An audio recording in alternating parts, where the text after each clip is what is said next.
रमे सहस्रनाम तत्तुल्यं रामनाम वरानने।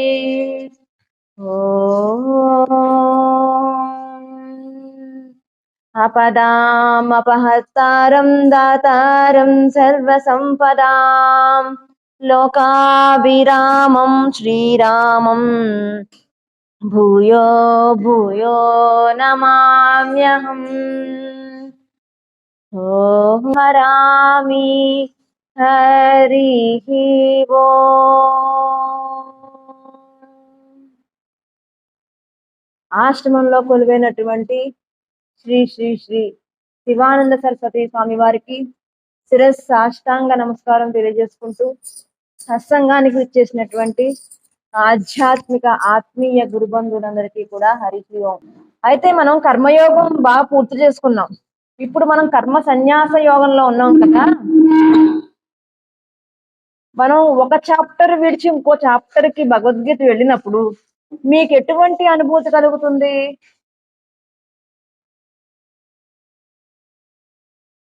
ఇప్పుడు స్కూల్లో మన శిరీష వాళ్ళు పాఠాలు చెప్తూ ఉంటారు కదా కాలేజీలో. వీళ్ళకు పాఠం విడిచి పాఠం ముందుకు వెళ్తున్నప్పుడు అబ్బా సిలబస్ అయిపోతుంది అనిపిస్తూ ఉంటది వాళ్ళకి. కానీ ఆశ్రమంలో ఒక పాఠం నుంచి మనం ఇంకో పాఠంలోకి వెళ్తున్నప్పుడు మనకు కూడా సిలబస్ అయిపోతుంది అన్న ఫీలింగ్ రాకూడదు. మరి ఏ ఫీలింగ్ రావాలండి? ఎటువంటి అనుభూతి రావాలి? మీరు చెప్పాలి. పని చేస్తాను, చెప్పండి. కాలేజీలో పాఠం చెప్పుకున్నప్పుడు ఆ కాలేజీ విద్యార్థులకు కానీ పాఠం చెప్పే వాళ్ళకి కానీ ఒక సిలబస్ అయిపోతుందన్న ఫీలింగ్ ఉంటుంది. కానీ సత్సంగాల్లో చాప్టర్ క్లోజ్ అవుతున్నప్పుడు మనకి ఏ ఫీలింగ్ రావాలి? అమ్మయ్య కర్మయోగం అయిపోయింది, జ్ఞానయోగం మొదలైంది, 16 శ్లోకాలు అయిపోయాయి, జ్ఞానయోగం అయిపోయినంటే ఏం మొదలు పెడుతుందో ఏమిటో వాడి ఆ ఫీలింగ్ ఉండాలా? లేదంటే కర్మయోగంలో మనం ఏం నేర్చుకున్నాం, జ్ఞానయోగంలో ఒక్క శ్లోకమైనా మనకు అర్థమైందా, జ్ఞానయోగంలో మనం ఏమి నేర్చుకున్నాం అనే ఆలోచన రావాలా? ఆనందం రావాలా?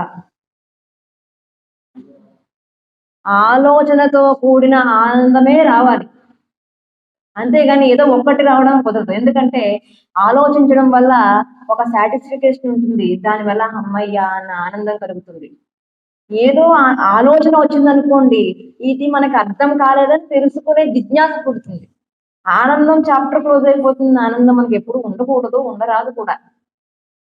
అందుకని నాకైతే 16వ అధ్యాయంలోకి వచ్చారన్న ఆనందమే ఉంది. మరి మీకు ఎటువంటి ఆనందం ఉందో మీరు ఆలోచించుకోవాలి. ఇందులో భగవానుడు కర్మయోగంలో చెప్పినట్టుగానే ఒకే విషయాన్ని 2 చాప్టర్లలో కన్ఫర్మేషన్ చేస్తున్నాడు. ఎందుకంటే ఏమంటే అక్కడ చెప్పాడు కదా స్వామి, మళ్ళీ ఇక్కడ ఎందుకు, మళ్ళీ ఇంకోసారి ఎందుకు చెప్తున్నాడు అంటే అక్కడ అర్థం కాకపోతే ఇక్కడన్నా పట్టుకుంటారని.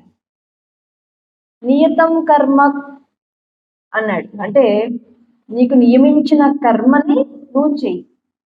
అదే విషయాన్ని గతంలో మనం చెప్పుకున్నప్పుడు కర్మత్వం కురు అన్నాడు, అంటే కర్మ ఏవ కురు, నువ్వు కర్మ మాత్రమే చెయ్యాలి.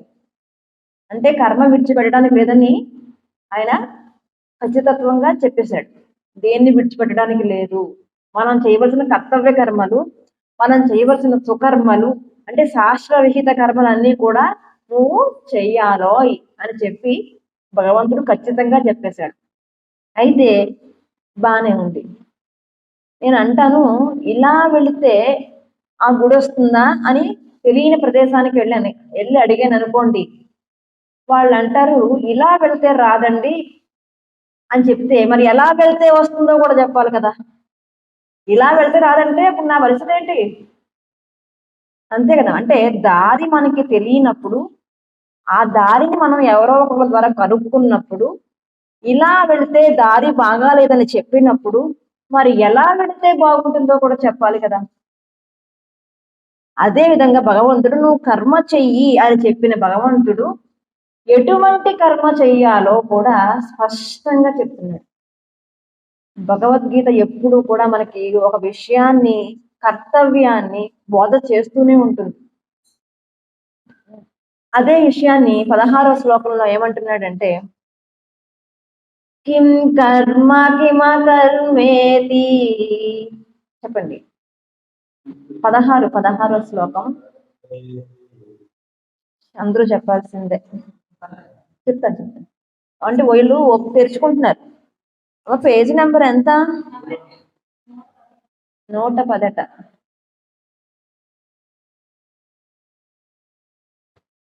మళ్ళీ చెప్తా.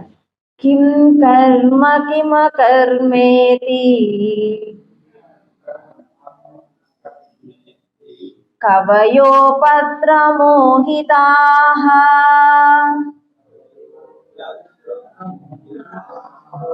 తత్తై కర్మ ప్రవక్ష్యామి యజ్ఞాత్వా మోక్షసే శుభాత్. కిం కర్మ. కర్మ అంటే అసలు కర్మ అంటే ఏమిటి? కిం అకర్మ. అకర్మ అంటే ఏమిటి అన్న విషయాన్ని రెండో లైన్. కవయో పత్ర మోహితాహ. కవయో అంటే కవి అనేది ఏకవచనం, సింగులర్. కవయో అంటే బహువచనం, కవులు. ఎవరా కవులు అంటే మనకు ఉద్దేశం ప్రకారం రాజుగారి కొలువులో కవులను పెట్టేవారు. కవులు అంటే బాగా రాసేవాళ్ళు కాదు, పండితులు, పుస్తక జ్ఞానం ఉన్నవాళ్ళు కవయో అంటే. అంటే కర్మ అంటే ఏమిటి, అకర్మ అంటే ఏమిటి అనే విషయాన్ని కూడా కవయోపత్ర మోహితాహ. కవులు కూడా చెప్పలేరు, మోహంలో పడిపోతారు. చెప్పడానికి క్లారిటీ వాళ్ళకు కూడా ఉండదు. అంటే ఇక్కడ ఏది నిర్ణయించాలన్న పాండిత్యం పనిచేయదు, జ్ఞానమే మూలం. జ్ఞానం అనే దానికి పాండిత్యంతో సంబంధం లేదు నాన్న. మనం ఏది చదవకపోయినా పర్వాలేదు, కానీ ఒక గురుముఖత కూర్చుంటే ఆ జ్ఞానము చక్కగా వస్తుంది. అందుకని ఏది కర్మ ఏది అకర్మ అని చెప్పడానికి కవులు కూడా మోహపడుతూ ఉంటారు. మోహము అంటే ఒక క్లారిటీ ఉండదు వాళ్ళకి కూడా, ఒక క్లారిటీగా స్పష్టంగా చెప్పలేరు. ఒక విషయాన్ని చూడండి, ఆ వస్తువు అండి నేను చూశానండి, ఎంత బాగుందండి అన్నాను అనుకోండి, అది నాకు అనుభవం, నేను చూశాను కాబట్టి. అట అన్నది అనుకోండి, అంత నేను చూసిన విషయాన్ని నేను చూడకుండా ఎవరో చెప్పిన విషయాన్ని మీకు చెప్పాను అనుకోండి, అంత స్పష్టంగా నేను అనుభూతిని మీకు చెప్పలేను. అట బాగుంటదటండి ఎవరో అన్నారా అంటే అనుభవ జ్ఞానమే ప్రధానమైనది అనమాట. పాండిత్య జ్ఞానం పనిచేయదు. అందుకని కవులు కూడా అంటే పాండిత్యం ఉన్న వాళ్ళు కూడా, శాస్త్రాన్ని చదివిన వాళ్ళు కూడా మోహపడతారు. అందుకని తత్తై కర్మాన్ని ప్రవక్ష్యామి. తే నువ్వు, మూడో లైన్ తే చూడండి, తా పక్కన తే ఉంది. తే నువ్వు, తత్ అటువంటి జ్ఞానాన్ని ప్రవక్ష్యామి అంటే నేను చెప్తున్నాను. తే అంటే నువ్వు, తత్ అంటే అటువంటి జ్ఞానాన్ని నీకు నేను చెప్తాను. ప్రవక్ష్యామి. ప్రవక్ష్యామి అంటే చక్కగా చెప్తాను. చాలా నీకంటే చక్కగా చెప్పడం అంటే ఎటువంటి నీకు మళ్ళీ అనుమానాలు కానీ శంకలు కానీ లేకుండా ప్రవక్ష్యామి, చక్కగా. తే నీకు, తత్ అటువంటి జ్ఞానాన్ని ప్రవక్ష్యామి నేను నీకు చక్కగా చెప్తాను. అయితే అలా చెబితే ఏమవుతుందండి, దానివల్ల ఉపయోగం ఏంటి అంటే యజ్ఞ అంటే తెలుసుకుంటే, మోక్షసే అశుభాత్, అక్కడ విడదీయాలి సంధి. అశుభాత్ అంటే అశుభము నుంచి నువ్వు మోక్షసే అంటే విడబడతావు. మోక్షము అంటే విడిచిపెట్టడం, విడిపోవడం. దేని నుంచి? అశుభాత్. ఏంటి అశుభము అంటే మామూలుగా అయితే గురువులు అంటారు ఈ సంసారమే అశుభం. కానీ ఈ సంసారం ఒక్కటే అశుభం కాదమ్మా. మనం బాధపడేది ప్రతిదీ కూడా అశుభమే. మనం దుఃఖపడేది ప్రతిదీ కూడా అశుభంలోకి వస్తుంది. ఒక వ్యక్తి వల్ల కానీ, ఒక చేష్టితం వల్ల కానీ, ఒక కర్మ వల్ల కానీ, ఒక ఫలాపేక్ష వల్ల కానీ మనం బాధపడుతున్నాం అనుకో, దుఃఖిస్తున్నాం అనుకో, అది అశుభమే అవుతుంది. దాని నుంచి నువ్వు యజ్ఞాత్ అంటే తెలుసుకోవడం వల్ల, ఈ జ్ఞానం ఏదైతే ఉందో దాన్ని తెలుసుకోవడం వల్ల మోక్షసే అంటే నువ్వు విడబడతావు. అంతకన్నా ఏం కావాలి? దుఃఖం నుంచి విడబడడం కన్నా అంతకన్నా ఏం కావాలి? మనం అడుగు బయట వేసామంటే క్షణం మంది కాదు. అందుకని ప్రతి దుఃఖం నుంచి మనం బయటపడాలి అంటే జ్ఞానాన్ని తెలుసుకోవాలి. ఆ జ్ఞానమే, సంపూర్ణ జ్ఞానమే భగవద్గీత. భగవద్గీత మనిషి ఎలా బతకాలో చెప్తుంది. అందుకని ఇది అంత గొప్ప గ్రంథం అయింది. అది మన భారతదేశంలో ఉన్నది, అది మన యొక్క ఆస్తి అనే విషయం మనం తెలుసుకోవాలి. అందుకని భగవానుడు ఏమంటున్నాడంటే, ఏ కర్మ చెయ్యాలి, ఏ కర్మ చెయ్యకూడదు, కిం కర్మ, కర్మ అకర్మ అన్న విషయాన్ని నువ్వు తెలుసుకో. ఫస్ట్ తెలుసుకుంటే తద్వారా నీకు మోక్షం అనేది, మోక్షము అంటే చనిపోయాక వచ్చేది కాదు, బతికుండగానే ఆనందానుభూతి పొందే స్థితి అన్నమాట. సచ్చిత్ ఆనందం అంటారే, అటువంటి స్థితి పొందే స్థితి నీకు వస్తుంది అని చెప్పి భగవానుడు చెప్తూ ఇంకా మాట్లాడుతున్నాడు. ఏమనంటే కర్మ యొక్క పూర్ణ స్థితి గురించి స్వామి చెప్తున్నారు. అది ఎలా, దాని యొక్క రూపం ఎలా ఉంటుంది, దాన్ని ఎలా మనం హ్యాండిల్ చేయాలి, మన జీవితాన్ని ఎలా ఆనందపరుచుకోవాలి అనే విషయాన్ని స్వామి ఇంకా విడమర్చి చెప్తున్నాడు. అంటే కర్మయోగంలో కర్మ అంటే ఏంటో చెప్పేశాడు, కర్మ చెయ్యాలని నిర్ధారణ చేసేశాడు. ఇక్కడికి వచ్చేటప్పటికి ఎలా చెయ్యాలో, అసలు కర్మ అంటే ఏంటో స్వామి విశదీకరిస్తున్నాడు అనమాట. 17 కర్మణ్యోయపి బోద్ధవ్యం, 17 శ్లోకం. బోద్ధవ్యం చ వికర్మణః అకర్మణశ్చ బోద్ధవ్యం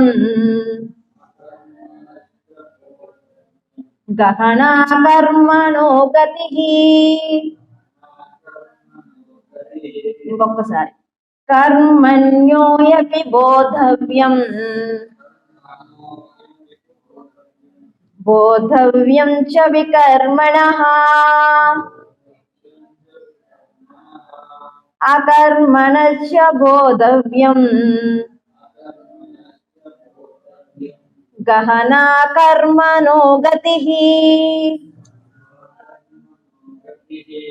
అసలు కర్మ అంటే ఏమిటి అన్నాడు కదా.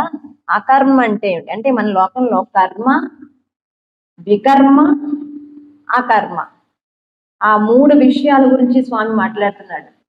కర్మ అంటే ఏంటో చెప్తున్నాడు. కర్మణ్యోపి బోధవ్యం అంటే శంకర భాష్యంలో శంకర్లు ఏమంటారంటే కర్మ అంటే శాస్త్ర విహిత కర్మస్య అన్నారు. శాస్త్రమునందు చెప్పబడిన కర్మ ఏదైతే ఉంటుందో దాన్ని కర్మ అన్నారు. అంటే శాస్త్రమునందు చెప్పిన కర్మే చెయ్యాలా అండి అంటే ఖచ్చితంగా. మన బుద్ధికి కానీ ఎవరో చెప్పారని కానీ అలా కాదు. భగవంతుడు ఏది చెప్తున్నాడో దాన్ని తూచా తప్పకుండా మనం పాటించగలగాలి. అలా పాటించిన వాడు మనుష్యుడు అవుతాడు. లేకపోతే ఏమవుతాడో ఎవరి బుద్ధికి వాళ్ళే వివేకంగా ఆలోచించుకోవాలి. అయితే ఇక్కడ చెప్తున్నారు కర్మ అంటే ఏంటో తెలుసుకోమన్నాడు కదా. కర్మ అంటే ఏమిటి, వికర్మ అంటే ఏంటో, అంటే కర్మలు 3 రకాలుగా ఉంటాయట. అది ఒకటి కర్మ, వికర్మ, అకర్మ. అంటే ముందు నువ్వు కర్మ అంటే ఏంటో తెలుసుకో. కర్మస్య అపి బోధవ్యం, కర్మ అంటే ఏంటో తెలుసుకో. కర్మ అంటే శాస్త్రమునందు చెప్పబడిన దానిని కర్మ అన్నారు. మరి వికర్మ అంటే ఏంటి? శాస్త్రమునందు ఇది చెయ్యకూడదని చెప్తున్నారో దాన్ని వికర్మ అన్నారు. అంటే ఇది నువ్వు చెయ్యకూడదు సుమి, ఇది నువ్వు చేయడం వల్ల చాలా అనర్థాలు పాలవుతావు బంగారం అని శాస్త్రం చెప్పింది అనుకోండి, ఆ కర్మ మనం చేయకూడదు. అది కూడా నువ్వు బోధవ్యం తెలుసుకోవాలి. ఇంకోటి ఏంటంటే అకర్మ, అకర్మనస్య బోధవ్యం. అకర్మ అంటే ఇక్కడ చూడండి మెలిక, అకర్మ అంటే మన దృష్టిలో ఏ కర్మ చేయకుండా ఉండడం. అంటే ఇక్కడ అకర్మ అంటే కర్మ కర్తృత్వ భావనయా లేదా ఏ కర్మ చెయ్యకుండా ఉండడమా? కర్మ కర్తృత్వ భావం అంటే ఇప్పుడు నేను భగవద్గీత మీకు బోధిస్తున్నాను, మీరు చక్కగా శ్రవణం చేస్తున్నారు. ఇది ఏ భావంతో చేస్తున్నాము? ఆ ఈశ్వర సంకల్పము ఏనాడో మనం అదృష్టం చేసుకున్నాము, భగవంతుడు ఈ రూపంలో మనకి భగవద్గీతను వినిపిస్తున్నాడు అన్న భావన ఏదైతే ఉందో, అంటే నా అహం అన్న భావన లేకుండా మనం కూర్చున్నాం అనుకోండి, అది కర్మ కర్తృత్వ భావన అన్నమాట. నేనే చేస్తున్నాను, నేను కాబట్టి వచ్చాను, నేను కాబట్టి ఇలా వినగలుగుతున్నాను అన్న భావన ఏదైతే ఉందో అది అహంభావం అన్నమాట. అయితే ఇక్కడ అకర్మ అంటే మొత్తానికి మానేయడం, కర్మ చేయకుండా ఉండడమా లేదా కర్మ కర్తృత్వ భావన అంటున్నారు అన్నమాట. అంటే అది ఏ భావనో అది కూడా నువ్వు తెలుసుకో, బోధవ్యం, అది కూడా నువ్వు తెలుసుకో. ఎందుకనంటే గహనా కర్మనో గతి, ఇది చాలా రహస్యమైనది, చాలా కష్టమైనది. ఇందాక కూడా చెప్పారు కదా ముందు శ్లోకాల్లో, కవయో పత్ర మోహితాహ అని. కవులు కూడా చెప్పలేని విషయం, అంటే పండితులు కూడా, మేధావ వర్గం వాళ్ళు కూడా చెప్పలేని విషయాన్ని, ఇది కష్టమైన విషయం అయినప్పటికీ కూడా గహనో కర్మనో గతి, నువ్వు దీన్ని తెలుసుకోవాలి. చూడండి భగవానుడు ఎంత దయా స్వభావం, ఎంత ఒక్క విషయం నువ్వు యుద్ధం చెయ్యి, నేను చెప్పినట్టు నువ్వు చెయ్యి, నోర్మై. ఎందుకంటే చిన్నప్పటి నుంచి మనం కలిసి ఉన్నాం, ఇప్పుడు కూడా నువ్వు నన్ను గురుభావంతో చూస్తున్నావు కాబట్టి ఇన్ని మాటలొద్దు, నేను ఒకటే చెప్తాను, నువ్వు వింటావా వినవా, వెళ్ళి యుద్ధం చెయ్యి అంటే ఇప్పుడు అర్జునుడు ఏమంటాడు? ఇంకొక ఆప్షన్ లేదు. ఎందుకంటే అర్జునుడికి తెలుసు అక్కడ ఉన్నవాడు భగవంతుడని. నువ్వు నోరు మూసుకుని నీ కర్తవ్యం నువ్వు చేసుకో అంటే కిక్కురు మనకుండా వెళ్ళి చేసుకుంటాడు. కానీ భగవంతుడి ఇంటెన్షన్ అది కాదు, జ్ఞానంతో చేసుకోవాలి. ఏ పని చేసినా నువ్వు తెలుసు కూడా చెయ్యాలి, గుడ్డిగా చేయొద్దు. నేను చెప్పాను కదా అని చెప్పి నువ్వు చేసేయడం అది మంచి పద్ధతి కాదు. ఏ పని చేసినా సరే స్పష్టంగా ఉండాలి, నీ చేసే పని ఎందుకు స్పష్టత ఉండాలి, నా మీద గౌరవం ఉండాలి, ఆ పని యొక్క ఫలితం ఎలా ఉంటుందో నువ్వు తెలుసుకోవాలి. అందుకనే తను అంత బాధలో ఉన్నా, అంత రణరంగంలో ఉన్నా సరే ఒకే విషయాన్ని మళ్ళీ మళ్ళీ మళ్ళీ మళ్ళీ ఎంతో దయతో, ఎంతో దయతో, ఓర్పుతో, గురువుకు ఉండవలసిన లక్షణం అది. భగవానుడు చెప్తున్నాడు అంటే వినేవాడు కూడా, మొన్న కర్మయోగంలో నువ్వు పని చేయమని చెప్పేసావు కదా, మళ్ళీ చెప్తావేంటి, నేను కూర్చొని అనట్లేదు. ఈయన కూడా ఎంతో శ్రద్ధగా వింటున్నాడు, విన్నదానికి ఎక్కడెక్కడ అనుమానాలు వస్తే అక్కడ అనుమానాలు కూడా వ్యక్తం చేస్తున్నాడు. అది అర్జునుడు అంటే. ఒక శిష్యుడు ఎలా ఉండాలంటే అర్జునుడిలా ఉండాలయ్యా, ఒక గురువు ఎలా ఉండాలంటే కృష్ణ భగవానుడిలా ఉండాలని చెప్తుంది ఇక్కడ. అందుకనే ఈయన ఇంకా వినేవాడి దగ్గర సత్తు ఉంది కాబట్టి ఇంకా విస్తారంగా ఏ మాత్రము కూడా శంక లేకుండా అవతల వాడికి చెప్తున్నాడు, స్పష్టతను తెలియజేస్తున్నాడు. అంటే తన యుద్ధానికి వెళ్ళి రేపు పొద్దున అందరూ చచ్చిపోయిన తర్వాత నువ్వు వెళ్ళమన్నావు అందుకే వెళ్ళాను, నాకు మనశ్శాంతి లేదు అనకూడదు. ఓ రకమైన తృప్తి అనేది ఉండాలి. తను ఎందుకు చెయ్యాలో, ఎందుకు చేయవలసి వస్తుందో, ఆ పని యొక్క ఫలితం ఏంటో తనకు తెలియాలి. అందుకని భగవానుడు ఇక్కడ స్పష్టీకరణ చేస్తున్నాడు. అందుకని కర్మలో శాస్త్రవిహిత కర్మ ఏంటో నువ్వు తెలుసుకో, శాస్త్రం నందు చెప్పబడిన కర్మ ఏంటో నువ్వు తెలుసుకోవాలి, శాస్త్రము నందు చెయ్యకూడని కర్మ ఏంటో కూడా చెప్పారు కదా, అది కూడా నువ్వు తెలుసుకోవాలి. అకర్మ అంటే ఏంటో కూడా, అంటే తృష్ణ అంటారు. అకర్మని ఏమన్నారంటే శంకర్లు తృష్ణ అన్నారు, అది కూడా నువ్వు తెలుసుకోవాలి. యథాత్మం త్వాం ఇత్యర్థం అన్నారు. ఈ విషయాన్ని నువ్వు స్పష్టంగా తెలుసుకోవడం వల్ల ఏమవుతుందంటే కర్మనో గతి అని చెప్పేసి అంటున్నారు అనమాట. అయితే 18వ శ్లోకం చూడండి. కర్మణ్యా కర్మయా పశ్యేత్ అకర్మణి చ కర్మయః స బుద్ధిమాన్ మనుష్యేషు సయుక్త కృష్ణ కర్మకృత్. ఇక్కడ చూడండి, ఈ ముందు చెప్పుకున్న 2 శ్లోకాలకి ఇక్కడ భగవానుడు ఇంకా విస్తారంగా చెప్తున్నాడు. చాలా జాగ్రత్తగా వినవలసిన శ్లోకం ఇది. భగవానుడు ఏమంటున్నాడంటే కర్మణ్యా కర్మయా పశ్చేత్ అన్నాడు. అంటే కర్మల యందు కర్మణ్యా కర్మయ, కర్మల యందు అకర్మను చూడటం. కర్మల యందు పశ్చేత్ అంటే చూడటం. అంటే ఏదైతే కర్మలు జరుగుతున్నాయో వాటి యందు కర్మ లేకుండా చూడటం. జాగ్రత్తగా వినండి, మీకు అర్థమవుతుంది. కర్మణ్యా కర్మణ పశ్చేత్ అంటే ఏదైతే కర్మలు జరుగుతున్నాయో వాటి యందు అకర్మలు చూడడం మొదటిది. 2 అకర్మచ కర్మయ, ఏదైతే అకర్మలనేవి ఉన్నాయో వాటి యందు కర్మలు చూడటం.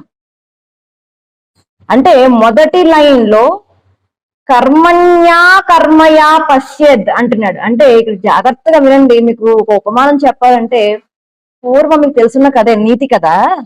ఒక కుందేలుని ఒక సింహము తినేయాలనుకుంటుంది. తినేయాలనుకుంటే దాని ముందు ఈ సింహం మాట్లాడుతుంది, నువ్వు నా గురించి ఏమనుకుంటున్నావు, తలెత్తి మాట్లాడుతున్నావేంటి, నువ్వు కొంచెం కుందేలు పిల్లవి, నువ్వు నేను అడవికే రాజుని అని చెప్పి కుందేలు మాట్లాడుతుంది. మాట్లాడుతుంటే కుందేలు కాదు, సింహమే మాట్లాడుతుంది. సింహము అంటుంది అనమాట, ఏమనంటే నువ్వు నా ముందు ఏమాత్రం భయపడట్లేదు, తల ఎత్తుకుని నా వంక చూస్తున్నావు, నువ్వు ఈ అడవి అంతటికి నేను రాజుని అని చెప్పి సింహం మాట్లాడుతుంటే ఈ కుందేలు చాలా తెలివైంది కదా, ఏమంటుంది, నువ్వు రాజు అంటావేంటి, నేను ఆల్రెడీ ఇంకో రాజుగారిని చూశాను అని చెప్పి దాంతో మాట్లాడుతుంది. ఇంకో రాజా, ఈ అడవికి నేనే రాజుని, ఇంకో రాజు ఉండడానికి వీల్లేదు, ఎక్కడున్నాడో వాడు చూపించాడు సింహం. ఈ కథ అందరికీ తెలుసు కదా. అంటే తీసుకువెళ్ళి ఒక బావిలో తన బింబాన్ని చూపించి, ప్రతిబింబాన్ని చూపించి అడుగు అందులో ఉన్నాడంటాడు. మన తెలివి తక్కువ రాజుగారికి ఆ యొక్క బావిలో ఉన్న ప్రతిబింబం చూసి నిజంగానే అందులో సింహం ఉందనుకుని గాండ్రించి గర్జించి తల దువ్వి ఇంకా ఇక్కడ ఎన్ని వేషాలు వేయాలో అన్ని వేషాలు వేసి చివరికి అందులో పడిపోతుంది. ఇక్కడ కూడా కథ చాలా బాగుంది కదా, చిన్నపిల్లలకి చిన్నప్పుడు ఎప్పుడో విన్న కదా. కర్మణ్య కర్మయ, కొంచెం సీరియస్ గా వినండి. కర్మల యందు అకర్మల చూడటం అంటే ఏవైతే మనం అహం కర్మస్య అహం భోగస్య, నేను ఏదైతే కర్మలు చేస్తున్నానో ఆ కర్మల ప్రతిఫలం ఏంటని భోగం రూపంలో వస్తుంది. అంటే నేను కర్మలు చేస్తున్నాను, వాటి ఫలితాన్ని నేను భోగిస్తున్నాను, భోగస్య. అది ఎవరు? నేను అనుకునే శరీరమా, నేను అనుకునే చైతన్యమా? అహం కర్మస్య అహం భోగస్య. ఈ కథలో జీవాత్మ పరమాత్మ, ఆత్మ అనాత్మ అనే 2 విషయాలు కనిపిస్తున్నాయి కదా. బయట ఉన్న సింహము అనాత్మ వస్తువు అయితే, బయట ఉన్న సింహము ఆత్మ వస్తువు అయితే బావిలో ఉన్న సింహము అనాత్మ. ఇప్పుడు గర్జించింది, గాండ్రించింది ఎవరు? నూతిలో ఉన్న సింహమా, బయట ఉన్న సింహమా? అసలు నూతిలో సింహం అనేది ఉన్నదా?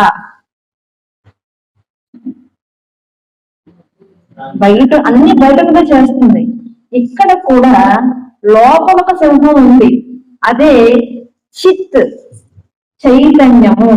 దానికి ఎటువంటి కర్మలు కూడా అంటుకోవు.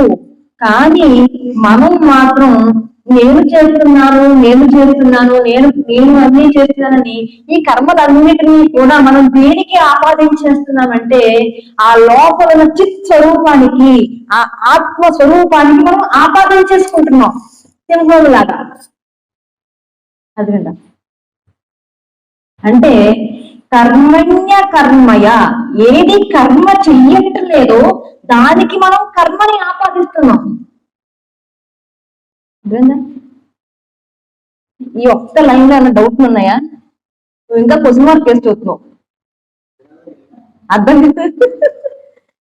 మీకు అర్థం కాలేదా? మీకు అర్థం కాలేదంటే ఆలోచిస్తున్నారని అర్థం. మీ యొక్క మనసు ఆలోచన స్థితికి వెళ్ళిందని అర్థం. మనకి ఎప్పుడు కూడా శరీరం అనేది వేరు, లోపల ఉన్న ఆత్మ స్వరూపం అనేది వేరు. కానీ మనం ఏ పని చేసినా ఆత్మ చేస్తుందనే అనుకుంటూ ఉంటాము, కానీ అవి చేసేదంతా కూడా మనమే. ఇంకో ఉదాహరణ చెప్తాను చూడండి. ఒక అతను బండి కొనుక్కున్నాడు. బండి కొనుక్కుని దాని నిండా పెట్రోల్ కొట్టించుకున్నాడు. కొత్త బండి మీద దాని యొక్క కండిషన్ ఎలా ఉంటుంది? కొత్త బండికి అంతా కూడా టెక్నాలజీ మారింది కదా, అంతా ఫాస్ట్ గా ఉంటుంది. ఇప్పుడు బండి నడవాలి అంటే పెట్రోల్ కంపల్సరీ, మీరు బాగా గుర్తుపెట్టుకోండి. అయితే శుభ్రంగా పెట్రోల్ కొనుక్కున్నాడమ్మా. కొత్త బండి చేతికిచ్చారు నాన్నగారు. మన వాడు ఒక మంచి చొక్కా వేసుకున్నాడు, తెల్ల చొక్కా. ఆ బండిని ఒక్కసారిగా పెట్రోల్ బంక్ లోనే బాగా రేస్ చేశాడు, వదిలిపెట్టాడు. సరాసరి వెళ్ళి చక్కగా ఒక బురద గుంటలో పడ్డాడు.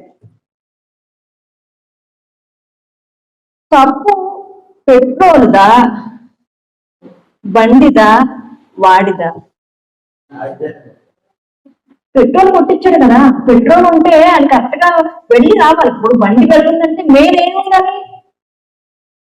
బండి ప్రయాణిస్తుందంటే మెయిన్ గా ఉండవలసింది పెట్రోల్ కదా. బండి వెళ్తుంది, ఆగుతుంది అంటే దాని పెట్రోల్ వల్లే అవుతుంది. వీడు పడిపోయాడు, దానికి కారణం ఎవరు? పెట్రోలే కదమ్మా.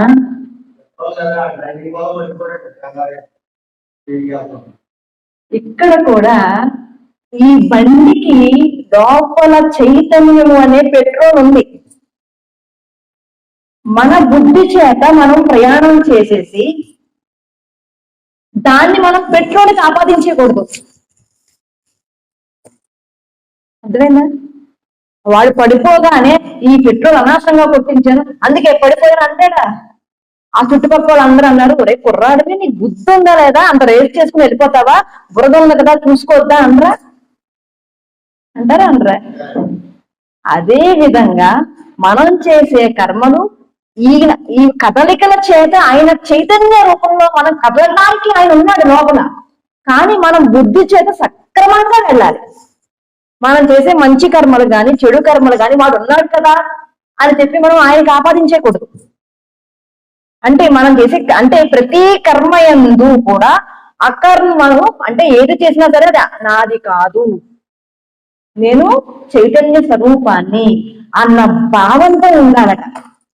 ఫస్ట్ లైన్ ఏమనంటే కర్మణ్య కర్మయ పశ్యేత్ అంటే ఆ విధంగా ఎవరైతే పశ్యేత్ చూస్తారో, కర్మల యందు అకర్మను ఎవరైతే చూస్తారో.